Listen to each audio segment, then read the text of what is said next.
पहली दफ़ा खुम्स निकालने का क्या तरीका है? बहुत सारे अफ़राद ये सवाल पूछते हैं कि हमने जो है वो अपनी ज़िंदगी में खुम्स नहीं निकाला, तो अब हमें वो हिसाब-किताब, तरीक़ाकार बताएँ कि हम अपनी ज़िंदगी में जो है वो खुम्स निकालना चाह रहे हैं। तो चूँकि खुम्स के मसाइल बहुत ज़्यादा तफ़सीली हैं कि कौन-सी चीज़ों के ऊपर खुम्स वाजिब होता है, कौन-सी चीज़ों के ऊपर खुम्स वाजिब नहीं होता, कौन से आपके कर्ज़े ऐसे हैं कि उनके ऊपर खुम्स वाजिब होगा, कौन से कर्ज़े ऐसे हैं कि जिनके ऊपर खुम्स वाजिब नहीं होगा। एक तफ़सीली सूरत-हाल है। तो अगर तो आप फ़िक़्ह के बाब खुम्स की तमाम मसाइल को जानते हैं, तो ये तरीका फिर आपके लिए वाज़ेह हो जाएगा और आप अपना क्या है पहली दफ़ा खुम्स का हिसाब कर लेंगे। और अगर आप तमाम अहकाम को नहीं जानते, तो फिर ज़ाहिर-सी बात है, आपको ऐसे बंदे के साथ राब्ता करना पड़ेगा कि जो बाब खुम्स के तमाम फ़िक़ही अहकाम को जानता है, ताकि आप अपनी तमाम सूरत-हाल उसके सामने रखें और अपनी कोई चीज़ ना छुपाएँ। आपके अगर पोशीदा तौर पे कोई कारोबार है, किसी अकाउंट में आपके पैसे पड़े हैं, कोई ज़मीन आपने ली हुई है, प्लॉट ली हुई है, किसी जगह आपने इन्वेस्ट किया हुआ है, सारी तफ़सील आप उस बंदे के सामने रखेंगे कि जो खुम्स के अहकाम जानता है, तो फिर वो आपको बताएगा कि कौन-सी चीज़ों के ऊपर आपने खुम्स देना है और कौन-सी चीज़ों के ऊपर खुम्स नहीं देना। लिहाज़ा प्रैक्टिकल इसका तरीक़ाकार यही रहता है कि आपको बिल-आख़िर किसी मौलाना से राब्ता करना पड़ता है कि जो खुम्स के अहकाम को जानता हो। लेकिन अगर आप चाहते हैं कि नहीं हम इसका खुद जो है वो तरीका सीखना चाहते हैं, तो मैं आपके सामने क्या है खुलासतन वो तरीका बयान कर देता हूँ। अगर आप चाहते हैं कि अपना खुम्स का हिसाब करें, तो उसका तरीका ये है कि आप सबसे पहले जो है वो अपनी ज़िंदगी के 2 हिस्से करते हैं। पहला हिस्सा कि विलादत से लेकर उस वक़्त तक का हिस्सा कि जब आपने कमाना शुरू किया। यानी आपकी नौकरी फ़र्ज़ करें 25 साल की उम्र में लगी है, 25 साल से पहले आप कमाते नहीं थे। आप जो है वो डिपेंड थे वालिदैन के ऊपर, तो आप अपनी ज़िंदगी के 2 हिस्से कर लें। विलादत से लेकर 25 साल वाला अरसा कि जिसमें आप कमाते नहीं थे। जब आप कमाते नहीं हैं तो फ़िक़ही इस्तिलाह में इसको कहा जाता है कि आप साहिबुल मिहना नहीं थे। आप उन अफ़राद में से नहीं थे कि जो अपना कम से कम माक़ूल कमा रहे होते हैं, उन लोगों में से आप नहीं थे। ये जो अफ़राद होते हैं कि जो अपना नहीं कमाते और वालिदैन के ऊपर डिपेंड कर रहे होते हैं या कोई इदारा उन्हें सपोर्ट कर रहा होता है या जो है वो आप कह दें कि किसी के यहाँ वो रह रहे होते हैं और वो उनके खर्चे उठा रहा होता है। तो इन अफ़राद का ये हुक्म है कि ये अपनी ज़िंदगी में उन उन चीज़ों को सोचेंगे कि जो चीज़ें उनकी ज़िंदगी में आई हैं और बगैर इस्तेमाल के पूरा साल उनके ऊपर बीत गया, पूरा साल उनके ऊपर गुज़र गया, वो सोचेंगे। और जब वो चीज़ें इनके सामने आ जाएँगी कि मेरी ज़िंदगी में एक कपड़ों का जोड़ा था जो मैंने नहीं पहना, पूरा साल उसके ऊपर गुज़र गया। या मेरी ज़िंदगी में जो है वो कुछ पैसा था मैंने जमा किया था, उसके ऊपर पूरा साल गुज़र गया। तो जो-जो चीज़ें उन्हें याद होंगी, वो लिखते आएँगे एक जगह पे, उनका 5वाँ हिस्सा देंगे और जो याद नहीं है उनके बारे में शक है, तो मशकूक चीज़ों को भी क्या लिख लेंगे, कि ये जी मुझे शक है कि ₹1000 आया था और 50-50 मैं इसके बारे में क्या कहता हूँ। तो ये क्या है 25 साल से पहले वाला हिस्सा होगा कि जब आप कमाने वाले नहीं बने थे।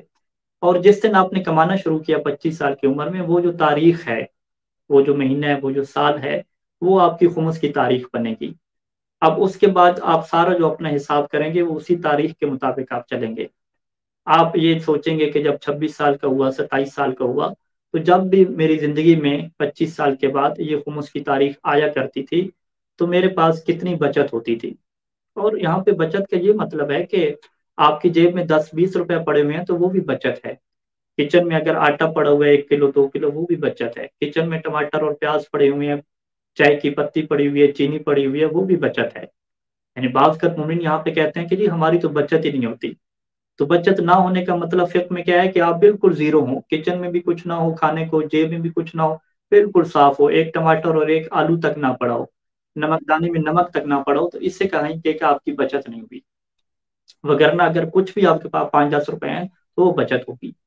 तो अब ये बंदा देखिएगा कि 25 साल के बाद जब मेरी खुम्स की तारीख़ आया करती थी और खुम्स की तारीख़ से क्या मुराद है कि जिस दिन इंसान ने कमाना शुरू किया था। वो पहला जो नौकरी का दिन था, वो पहला जो कारोबार का दिन था, वो जो पहला इन्वेस्टमेंट का दिन था, वही दिन क्या बनता है, खुम्स की तारीख़ बनता है। अब हर साल इस तारीख़ के ऊपर उसके पास कितनी बचत होया हुआ करती थी, वो ये सोचेगा। जितना उसको मोटा-मोटा याद होगा वो लिखते आएगा कि यकीनन जो है वो हर साल जब ये तारीख़ आती थी तो मेरी जेब में मिला के, मेरे किचन में जो चीज़ें पड़ी होती थी, जो चीज़ें फ्रिज में पड़ी होती थी, मेरे जो बैंक में चीज़ें पड़ी होती थी, वो टोटल मिला के कम से कम इतना तो होता ही था। वो एक लिखता आएगा, उसकी एक वो लिस्ट बना लेगा। फिर दूसरे मरले पे वो मशकूक लिखेगा کہ جن کے بارے میں اس سے شک ہوگا کہ چلیں 2,000 روپے تو کنفرم ہو گیا کہ 2,000 روپے کی میری پاس جو ہے وہ مالیت رہتی تھی اس خمس کی تاریخ کے اوپر، لیکن 1,000 روپیہ اس سے زیادہ مزید کر لیں تو وہ 50-50 ہے، اس کے بارے میں کیا مجھے شک ہے کہ ہو سکتا ہے زیادہ سے زیادہ 3,000 کر لیں، تو جو شک والی چیزیں ہوں گی وہ بھی کیا لکھتا ہے گا۔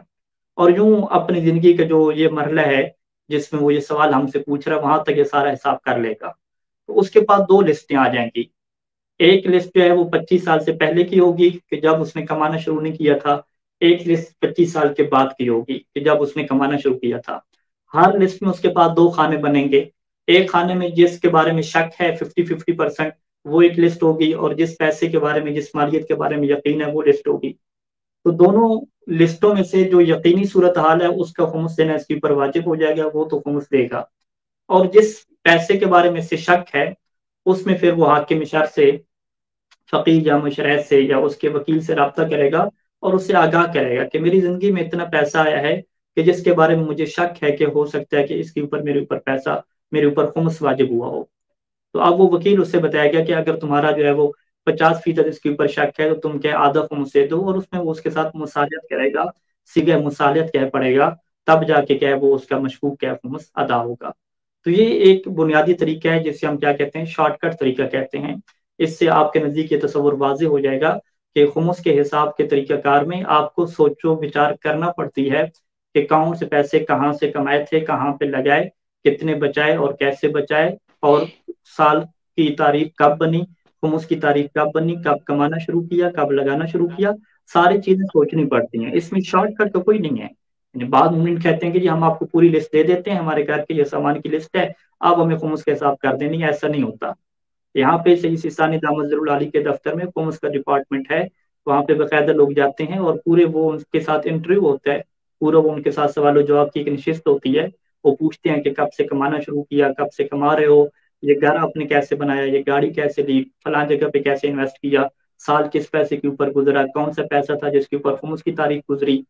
اور تمہارے اوپر قرضے کتنے ہیں، اگر وہ قرضے لیے ہیں تو کس مد میں لیے ہیں، کاروباری قرضے ہیں یا آپ کے اپنے اخراجات کے قرضے ہیں، باقی ساری چیزیں، وہ ساری چیزیں ان سے سوال ہوتا ہے، اور آخر پہ جا کے کیا ان کو نتیجہ دیا جاتا ہے کہ یہ تمہارے اوپر بھی واجب ہو چکا ہے خمس ادا کرنا، اور یہ تمہارے اوپر کیا شرعی ذمہ داری ہے۔ تو لہٰذا جو مومنین کہ جن کو اللہ یہ توفیق دے رہا ہے کہ وہ کہتے ہیں کہ ہم امام کا حق اپنے پیسوں سے نکال دیں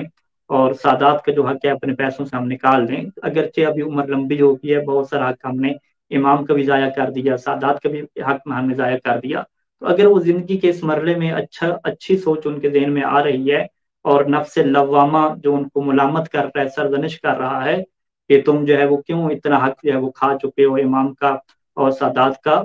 تو اگر وہ سرزنش وہ ملامت کر رہا ہے تو یہ اچھا موقع ہے کہ وہ اللہ سے توبہ و استغفار کرے، اور زندگی میں جتنا خرچ کر چکا ہے اس کے بارے میں سوچ و بچار کرے اور اپنا پورا ریکارڈ مرتب کرے، اور اس طریقے سے جو ہے وہ کسی کے پاس بیٹھ کر جس کو خمس کے احکام کا پتہ ہو اپنی زندگی کا سارا حساب کرائے،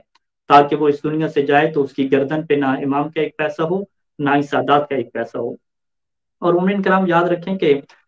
شیخ قرۃ عامری علیہ الرحمہ نے جب وسائل الشیعہ میں خمس کا باب باندھا تو اس کی جو پہلی حدیث ابو بصیر کی یہ لکھی کہ ابو بصیر نے آ کے امام سے پوچھا تھا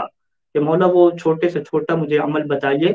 کہ اگر میں وہ چھوٹے سے چھوٹا کام بھی کروں تو میرے اوپر جہنم آ جائے گی، یعنی چھوٹا کام ہو اور جہنم کا سبب بنے۔ تو امام نے فرمایا کہ من اکل درہمن من مال یتیم، کہ جو یتیم کے مال کا ایک پیسہ اور ایک درہم بھی کھاتا ہے اس کے اوپر جہنم آ جاتی ہے، اور پھر فرمایا کہ وہ نحن الیتیم، کہ اس یتیم سے مراد ہم آل محمد جو ہے وہ یتیم ہیں، کہ ہمارا اگر ایک پیسہ اور ایک درہم بھی کھایا تو اس کے اوپر کیا جہنم آ جاتی ہے، اور یہ انسان کی جو ہے وہ آخرت کی بربادی کے لیے کافی ہے۔ تو مال کا حساب بڑا سخت ہے، اسی وجہ سے جب امام رضا علیہ السلام کو فارس کے ایک تاجر نے لکھا تھا کہ آپ ہمارے لیے خمس معاف کر دیجیے، تو امام نے جواب میں لکھا تھا کہ ہم تمہارا خمس کبھی معاف نہیں کریں گے، اور پھر یہ فرمایا تھا کہ یہ اللہ تعالیٰ کا احسان ہے کہ اس نے تمہیں عطا کیا، اس نے تمہیں بہت زیادہ رزق عطا کیا، اور پھر 4 حصے فقط تمہارے لیے رکھے اور ایک حصہ اپنے لیے رکھ لیا، تو یہ اللہ کا احسان ہے تمہارے اوپر۔ اگر وہ چاہتا تو سارے کا سارا اپنے لیے رکھ لیتا، آدھا اپنے لیے رکھ لیتا، تو ایک حصہ فقط اس نے اپنے لیے رکھا، 4 تمہارے لیے رکھے، تو یہ اللہ کا احسان ہے، تم اس کے اوپر شکر ادا کرو۔ وگرنہ ہمیں پتہ ہے کہ اگر اللہ ہمیں یہ عقل نہ دیتا، اگر اللہ ہمیں یہ قوت اور طاقت نہ دیتا، اگر اللہ ہمیں یہ سانس لینے کے لیے ہوا نہ دیتا، اگر اللہ ہمیں یہ زمین نہ دیتا، تو ہم کچھ بھی نہیں کما سکتے تھے۔ सारा पैसा दिया हुआ, सारी सेहत दी हुई, सारा दिमाग दिया हुआ, सारी जमीन दी हुई, सब कुछ उसी की है।